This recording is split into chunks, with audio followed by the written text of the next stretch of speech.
Okay, let's start off talking about tools for part 7. So, I've done the same lecture 7 times now where I talk about the tools we're going to use in this class, and I talk about the same two tools every time. If you're getting sick of me hearing this, let me just tell you right now, in this video, I am not going to say anything new that I haven't said in the same lecture in the other ones. But I have to do it because there are some people that just want to jump into part 7 or do these out of order or something like that, and I want to be sure that we're all on the same page. So if you've heard me do this lecture or this video before on the tools we're going to use in this class, just hit the next button and jump right over it because I'm going to talk about the same stuff I've talked about in the other theory classes for tools.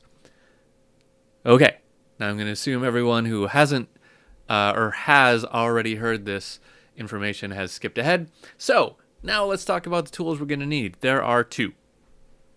The first is some good old-fashioned staff paper. That is paper that looks like this that we have on the screen. It has staff lines on it. You're going to need to draw the clefs and things, but you can get this paper a number of places. Amazon has good staff paper. A lot of stores have good staff paper. I like a good hardy piece of staff paper, a little thickness to it. I'm kind of a nerd about the quality of my staff paper. If you're looking to buy some nice staff paper, I like the Archives brand. That's always good. But if you don't want to buy any staff paper, don't worry about it because in the next video, or not video, but the next segment, I'm going to give you a PDF that is a blank sheet of staff paper. And what I want you to do is download that, print out, I don't know, 5 or 10 sheets of it, and keep it handy. Keep it near you while you're taking this class so that you can jot down notes on it. Sometimes, maybe you've taken an online class before where you just want a piece of paper to scribble notes. It'll save you a lot of time to do that with staff paper for this class because you might want to write down a chord or something like that. So print out a couple sheets of this and keep it handy. The second thing you're going to need for this class, which you don't need, but it's handy, it's very helpful, is this program called MuseScore. Everything I do in this class, we're going to be looking at MuseScore. So this is a notation program.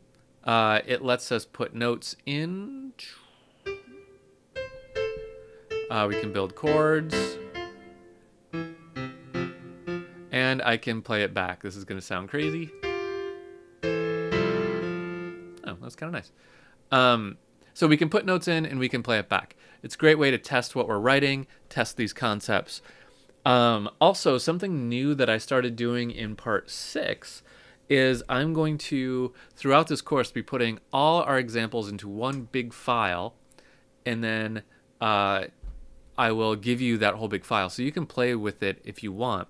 All of my, all of the projects that I talk through in this class. So, if you have access to a computer, get this MuseScore program. It is a free program. It does not cost anything. Just go to musescore.org and download it. Give them a donation if you like. I believe it exists for Mac and PC. So no excuse not to get it. If you have access to a computer that you can install stuff on, then get this program. It's free. It's nice. It's easy to use. And it's a notation program. Okay, so that's it. That's all you need for tools. So I gave you 2 tools, and they're both free. They both cost you nothing. So let's move on. So in the next thing, I'm going to give you that staff paper to use, and then we'll talk about what we're going to do this time for review.